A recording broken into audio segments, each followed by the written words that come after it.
تو شادی کے بعد دونوں کو اپنی اگلی نسل کی بھی فکر ہونی چاہیے، اور اس کی ابتدا بھی اس سے کہ جب دونوں ایک دوسرے کے ساتھ اکٹھے ہوں تو پھر وہ دعائیں سکھائی گئیں کہ جن کو پڑھنا ضروری ہے. نبی صلی اللہ علیہ وسلم نے اس خاص موقع کے لیے دعا سکھائی، بسم اللہ اللہم جنبنا الشیطان وجنب الشیطان ما رزقتنا. اللہ کے نام کے ساتھ، اے اللہ ہمیں شیطان سے بچا، یعنی ہسبینڈ وائف کو، اور شیطان کو اس چیز سے دور رکھ جو تو اس ملاپ کے نتیجے میں ہمیں عطا کرے. تو حدیث میں آتا ہے کہ ان دونوں کو جو اولاد ملے گی اس تعلق کے بعد اسے شیطان نقصان نہیں پہنچا سکتا، یعنی اللہ تعالیٰ شیطان کو اس سے دور رکھے گا. دوسری بات یہ ہے کہ تربیت جو ہوتی ہے وہ رول ماڈلنگ سے ہوتی ہے، صرف نصیحتوں سے نہیں ہوتی. ہم سمجھتے ہیں کہ بچوں کو اگر ہم ہر وقت لیکچر دیتے رہیں گے تو اس سے وہ بہت نیک بچے بن جائیں گے، چاہے ہمارا اپنا عمل اس کے خلاف ہو. تو یہ ہماری بھول ہے. بچے ہماری باتوں سے زیادہ ہمارے ایکشنز کو دیکھ رہے ہوتے ہیں، اور وہ بہت کچھ اظہار نہیں کر پاتے لیکن بہت سمجھ رہے ہوتے ہیں کہ ماں باپ کر کیا رہے ہیں. حتیٰ کہ جب وہ سمجھنے کے قابل ہو جاتے ہیں نا، تو آپ نے دیکھا ہوگا کہ جو ذرا سے بچے بڑے ہوتے ہیں تو پھر وہ آپ کو بتانے لگتے ہیں اب امی کی یہ کہیں گی، اب یہ ہوگا، اب یہ ہوگا، پورا پریڈکٹ کر دیتے ہیں. تو وہ کہہ دیتے ہیں اب مجھے پتا ہے اب آپ مجھے کیا کہنے والی ہیں، اور اب آپ مجھے اس سے روک دے گی، اور اب ایسا ہوگا اور ویسا ہوگا. تو چھوٹے ہوتے ہوئے بھی وہ ہمیں دیکھ رہے ہوتے ہیں اور سمجھ رہے ہوتے ہیں. اب دیکھیے کہ جس ماں کے ساتھ پیٹ میں اتنے کلوز انہوں نے 9 مہینے گزارے اور پھر اس کے بعد دودھ پیا اور دن رات ساتھ رہے، وہ کیسے نہیں ماں کے مزاج کو سمجھیں گے کہ ماں کیا کرتی.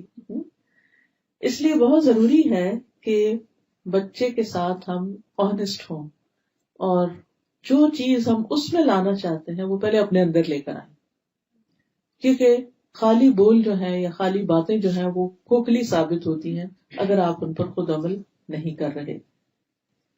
حضرت عائشہ کہتی ہیں جب سے میں نے ہوش سنبھالا میں نے یہی دیکھا کہ میرے والدین دین اسلام پر ہیں، ہما یدینان الدین، کہ وہ دیندار پیرنٹس ہیں. اب وہ اپنے ماں باپ کے حق میں ایک طرح سے گواہی دیتی ہیں. اسی طرح ہم بھی اپنے عام طور پر جب گفتگو کر رہے ہوتے ہیں تو اپنے ماں باپ کی نیکیوں کا ضرور ذکر کرتے ہیں کہ ہمارے والدین ایسے ہیں، ہماری امی یوں نماز پڑھتی تھی، ایسا کرتی تھی، ویسا کرتی تھی. ایک ایک چیز دیکھ رہے ہوتے ہیں، دوسروں کے ساتھ سلوک کیا کر رہے ہیں، سروینٹس کے ساتھ کیا کر رہے ہیں، گھر سے باہر کون رشتے دار آیا تو اس کے ساتھ پیش کیسے آئے ہیں، کس کو کیسے ویلکم کیا ہے، کس کے ساتھ تعلقات ٹھیک نہیں ہیں. اور بہت سی چیزیں تو مائیں ویسے بھی شیئر کرتی رہتی ہیں، اور کوئی نہیں تو جب اپنی فرینڈس کے ساتھ فون پہ کر رہی ہوتی ہے بچے سب کنورسیشن سن رہے ہوتے ہیں. تو اس لیے اس میں بھی بڑا محتاط رہنے کی ضرورت ہے کہ ہم کیا بول رہے ہیں ان کے سامنے. پھر اسی طرح یہ ہے کہ اولاد کو جب بچے ہو، چھوٹے ہو خاص طور پر، تو ان کو اپنے ساتھ نیک کاموں میں شریک کریں. بہترین تربیت اس وقت ہوتی ہے جب ہم ان کے ساتھ مل کے کوئی کام کر رہے ہوتے ہیں، چاہے وہ اسکول کا کوئی پروجیکٹ ہے، چاہے وہ ان کا قرآن کا ٹائم ہے یا نماز کا ٹائم ہے یا پھر کوکنگ ٹائم ہے، آپ کچن میں ہیں ساتھ اپنے لگا لیں. کیونکہ عموماً ہم اپنے کام میں بہت پرفیکشن چاہتے ہیں نا، تو ہم بچوں کو قریب نہیں پٹکنے دیتے، اور کہتے تم چلے جاؤ میں خود ہی کر لوں گی. اب کیا ہوتا ہے بچے بور ہوتے ہیں، آپ تو خود مصروف ہیں اور بچہ کے پاس کوئی کام نہیں کرنے کو، سارا دن اسکول سے پڑھ کے تک کیا ہے، اب اس کو کوئی موڈ نہیں ہے کہ اور کتابیں لے کے بیٹھے، تو اب اس نے کیا کرنا ہے، پھر وہ آپ کو فون لے لے گا، پھر آپ کو آئی پیڈ اٹھا لے گا، پھر وہ اس پہ جنگ و جدل شروع ہو جائے گی، وہ کچھ جا کے ٹی وی آن کر لے گا. تو تربیت تو نہ ہوئی. تو چھوٹے چھوٹے کام کچن کے، اور خصوصاً لڑکیوں کو بڑا شوق ہوتا ہے، تو چھوٹے چھوٹے کام ان کے لیے نکال کے رکھا کریں. اچھا آپ یہ کریں گے، آپ یہ کریں. آپ ایک اچھا شوہر اور اچھا خامن جو ہوتا ہے وہ بچوں کے لیے بھی اچھا ہوتا ہے، اور بچوں کے ساتھ شفقت اور محبت کو سلوک کرتا ہے. بعض اوقات میاں لوگ تھکے ہوئے آتے ہیں، گھر میں اگر شور ہو تو ڈانٹ ڈپٹ سے کام لیتے ہیں، اس سے بچے اور زیادہ باپ سے دور ہو جاتے ہیں. وہ یہ دیکھتے ہیں کہ باپ آتا ہے تو ماں بھی کہتی چپ ہو جاؤ، سارے سہم کے بیٹھ جاتے ہیں اور گھر میں ایک عجیب سی فضا پیدا ہو جاتی. لیکن اس کے برعکس نبی صلی اللہ علیہ وسلم بچوں کے ساتھ شفقت اور محبت کا سلوک کیا کرتے تھے. ابو ہریرہ کہتے ہیں کہ رسول اللہ صلی اللہ علیہ وسلم نے حسن بن علی کو بوسہ دیا. آپ کے پاس اقرا بیٹھے ہوئے تھے، کہنے لگے کہ میرے 10 بیٹے، میں نے کسی کو بوسہ نہیں دیا. تو آپ نے ان کی طرف دیکھا اور فرمایا جو رحم نہیں کرتا اللہ اس پر رحم بھی نہیں کرتا. یعنی آپ بچوں کو اٹھاتے، پیار کرتے، ساتھ لگاتے، چومتے. ام سلمہ کی بیٹی تھی زینب، تو آپ ان کو زینب زینب کہا کرتے تھے، یعنی تصغیر کے ساتھ پیار سے بلاتے. پھر بچوں کی عزت بھی کیا کرتے تھے، ان کو رسپیکٹ دیتے. ام المومنین حضرت عائشہ کہتی ہے کہ میں نے عادات، چال چلن اور بات چیت میں سب سے زیادہ مشابہ حضرت فاطمہ کو پایا نبی صلی اللہ علیہ وسلم کی. بہت زیادہ آپ سے ریزمبل کرتی تھی، چلنے میں، بیٹھنے میں، لین دین میں، ہاتھ کے اشاروں میں. جب وہ آپ کے پاس آتی آپ ان کے لیے کھڑے ہو جاتے، بیٹی کے لیے کھڑے ہو جاتے، ان کا ہاتھ پکڑتے، انہیں بوسہ دیتے، انہیں اپنی جگہ بٹھاتے. جب آپ ان کے ہاں جاتے تو وہ اٹھ کر آپ کی طرف بڑھتی تھی، آپ کا ہاتھ پکڑتی، بوسہ دیتی اور آپ کو اپنی جگہ بٹھاتی. یہ تھا باپ بیٹی میں محبت کا تعلق.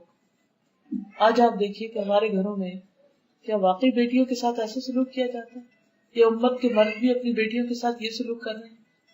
اگر نہیں تو فکر کی بات، کیونکہ یہ بھی آپ کی محبت کی شرط ہے کہ آپ کے طور طریقے بھی اختیار کیے جائیں. پھر نمازیوں کو کندھے پہ چڑھا لیتے. حضرت امامہ کے بارے میں آتا ہے، حضرت زینب کی بیٹی تھی. آپ نماز میں ہوتے تو ان کو بٹھا لیتے اپنے کندھے پر، رکوع پہ جاتے تو اتار دیتے، جب کھڑے ہوتے پھر چڑھا لیتے.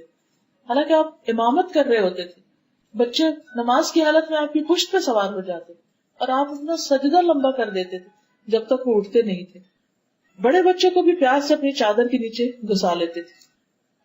جیسے ایک دفعہ آپ نے حضرت حسن حسین کو چھپایا اور حضرت علی آئے تو آپ نے ان کے اوپر بھی اپنا کپڑا کر دیا. لیکن اس کے ساتھ ساتھ ان کو ادب بھی سکھاتے تھے، یعنی صرف پیار ہی نہیں، لاڈ ہی نہیں، بلکہ تمیز بھی سکھائی.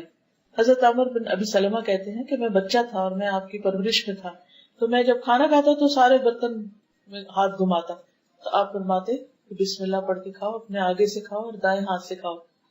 یعنی بچے اگر کھانے کی میز پر بدتمیزی کر رہے ہیں یا صحیح سے نہیں کھا رہے تو صرف ماں کا فرض نہیں کہ بیچاری کانشیس ہو کے اور تکلیف اٹھائے اور بار بار وہ اس کی اصلاح کرے، بلکہ باپ کو بھی اس وقت اپنا رول پلے کرنا چاہیے.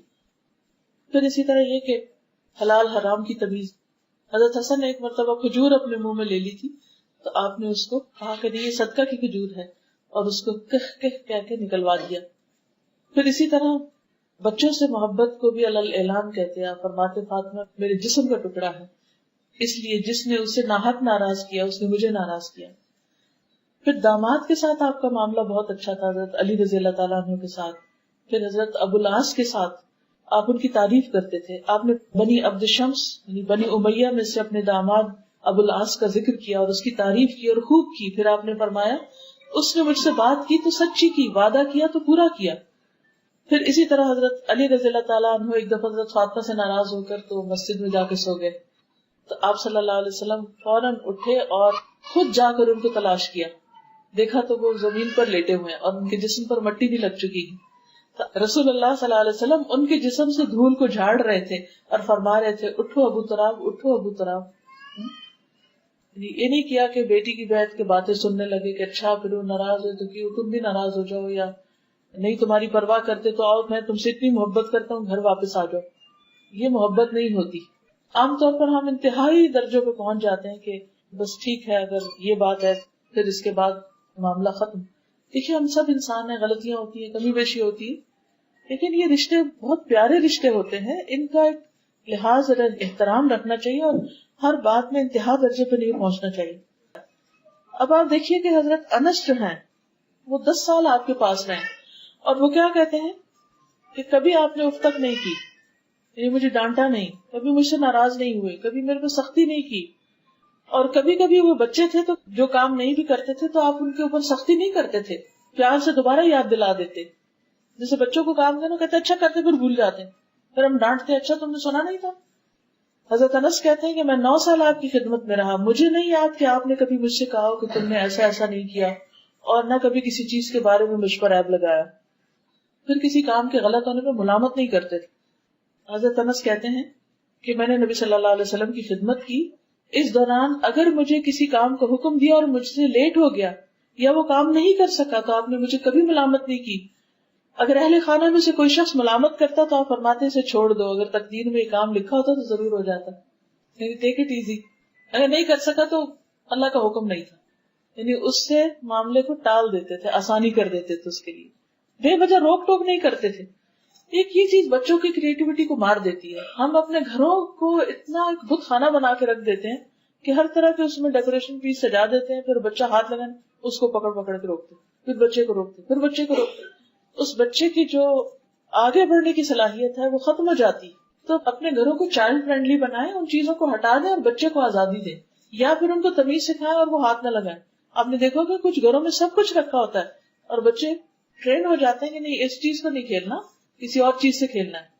تو دونوں طریقوں میں ان کی ٹریننگ ضروری ہے، بجائے اس کے کہ یا تو آپ گھر کو بالکل یہ کھنڈر ویرانہ بنا دیں، اور یا پھر یہ کہ ان کو ہر وقت ڈانٹ ڈپٹ سے کام لیں. دونوں ہی طریقے ٹھیک نہیں.